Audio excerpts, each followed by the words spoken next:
नाम क्या हुआ? प्रकाश कुमार यादव। सर थोड़ा सा अपना पूरा परिचय दें। मेरा नाम प्रकाश कुमार यादव हुआ, एट पोस्ट सरोजा बेला, जी थाना मरौना, जिला सुपौल। जी। सर का मोबाइल नंबर कितना हुआ? 9431414103। सर ये भट्टा का नाम क्या है? गुनगुन ईट उद्योग। ये सर किस जगह में? हटनी में। हटनी में है। हाँ। सर अगर मान लीजिए यहाँ लोग ईटा परचेज करने के लिए आएगा, इसका लोकेशन क्या है इसका? ये हटनी है, आपको घोड़िया प्रखंड के जी एक हटनी आपको पंचायत है, जी जी जी वही है। वही है।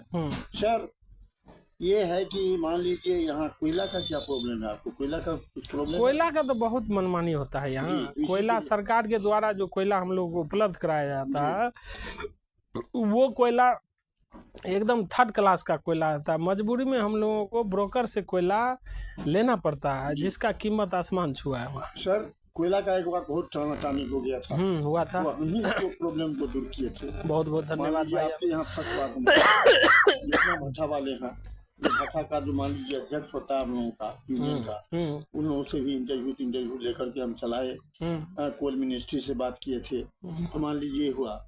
लेकिन आप जो सरकारी तेल का जिक्र किए हैं, उसमें होता है क्या लोडर लोग जो होता है मोनोपोली है ही उसमें? अगर नहीं सर जी, वो सरकारी मोनोपोली तो बड़ी दूर की बात है।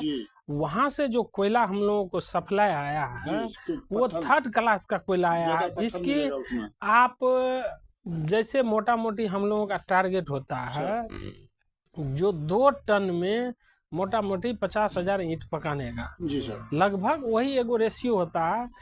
तो वो 6 टन 7 टन पकाइएगा तैयो वो आप 1 नंबर निकलेगा कि नहीं निकलेगा उसकी गारंटी नहीं है। उसमें आपको रांट ही बेसी निकलेगा। जी सर। और भट्टा के ऊपर में सरकार नाना तरह का मान लीजिए। अब बताइए, हम लोग तो सरकार को जीएसटी देते ही हैं, माइनिंग टैक्स देते ही हैं, उसके बाद तरह तरह का अभी एक पर्यावरण की बात मैं बता रहा हूँ। पर्यावरण के लिए हम लोगों का 2017 में ही भारत सरकार के द्वारा झिकझाक का व्यवस्था किया गया था। तो 2017 में भी हम लोग झिकझाक बना दिए। इससे प्रदूषण लगभग 0 के बराबर होता है। हम लोगों के चिमनी में जब भी आप देखिएगा, जब फुकाई होगी उसके बाद फर्स्ट दिन के बाद इसमें कभी काला धुआं नजर नहीं आएगा। इस झिकझाक तकनीकी से जो भी भट्टा बना हुआ उसका यही खासियत है। तो आप क्या सरकार से क्या कहना चाहते हैं? सरकार से क्या कहना चाहते हैं, हम लोगों का तो मेन उद्देश्य यही है कि प्रदूषण के चलते जो हम लोगों का सीटीओ दोबारा रेन्युअल नहीं हो रहा है, वो रेन्युअल कराया जाए। जी। और सर लोन मिलता है आप लोगों को बैंक से? नहीं, 1 रुपये का लोन नहीं। भट्टा के नाम पे 1 रुपये का लोन नहीं मिलता। इंश्योरेंस है? कुछ नहीं होता ही नहीं। जैसे मान लीजिए ईटा बारिश होगा, कोई ऐसा है ही नहीं प्रावधान। इसके लिए सर थोड़ा सा आप क्या कहना चाहते हैं सरकार को? हम लोगों का इंश्योरेंस, अगर कच्चे ईंट का इंश्योरेंस अगर होता है तो हम लोग कराने के लिए तैयार हैं। जी। मान लीजिए जैसे बारिश होगा, गल जाएगा, इतना कॉस्ट आपका चला गया तो लेने वाले सरकार हैं, लेकिन सुविधा देने के लिए सरकार नहीं। तो आपको कहाँ समस्या आता है, थोड़ा सा बोले आप। समस्या मेन तो प्रदूषण पहला समस्या।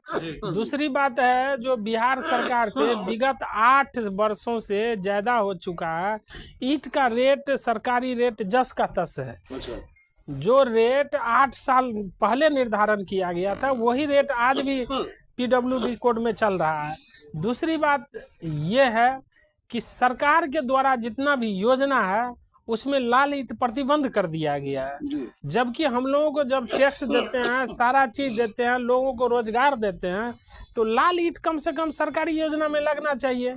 यही मूलभूत हम लोगों की समस्या है। सेल थोड़ा सा बहुत डाउन रहता है।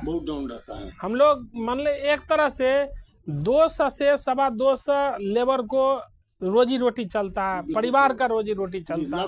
हाँ, उसके बाद एक भट्टा से अब 200 सवा 200 लोगों का रोजगार, उनके पूरे फैमिली का रोजी रोटी चलता। उसके बावजूद भी सारा सिकंजा भट्टा मालिक पर ही रहता है। एक उद्योग है, उद्योग कहाँ उसको कहा जाता है? एक पान वाले को लोन मिलता है। अब बस कीजिए अब सर, हमको एक मीटिंग में जाना है। बहुत बहुत धन्यवाद भाई। प्रकाश कुमार यादव जी, घर हो गया आपका? हाँ, एट पोस्ट सरोजा बेला, ठीक है, धन्यवाद। डिस्ट्रिक्ट सुपौल।